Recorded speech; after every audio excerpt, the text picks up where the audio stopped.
Mais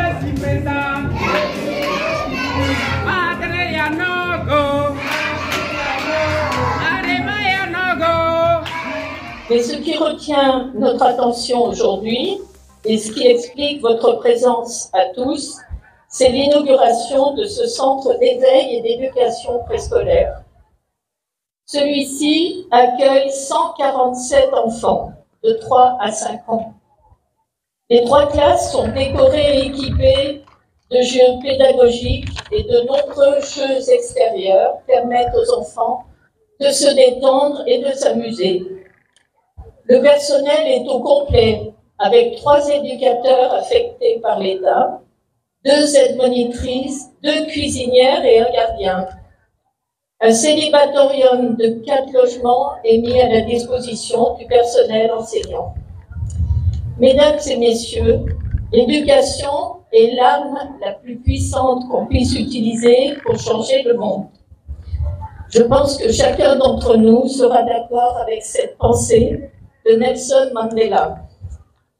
Convaincu que l'éducation est une constituante essentielle de la dynamique de développement, Respublica a ouvert depuis 2008 des maternelles en milieu rural afin de réduire les disparités et les inégalités de chances de réussite scolaire entre les enfants en milieu rural et ceux en milieu urbain.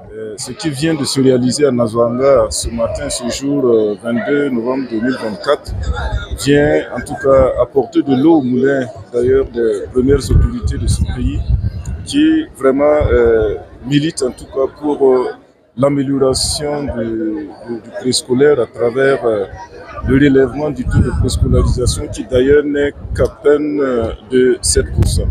Donc on peut dire que ça ne fait que renforcer réellement les capacités en termes d'éducation préscolaire au Burkina Faso. Donc c'est le lieu pour nous d'adresser nos sincères remerciements aux couples Perrin qui sont les fondateurs de cette ONG et en tout cas au nom de toute la population de la province du Burkina et particulièrement dans ces 3 communes d'intervention et ceux de Nazwanga, nous tenons vraiment à dire grand merci à cette ONG, en tout cas qui est à nos côtés, dont les actions viennent une fois de plus renforcer ce que l'État fait déjà sur le terrain. Voilà, donc cette action d'aujourd'hui, en tout cas, rentre dans le cadre de la vision du gouvernement qui veut augmenter le taux d'admission dans les préscolaires. Donc, nous ne pouvons que saluer en tout cas et remercier une fois de plus cette ONG.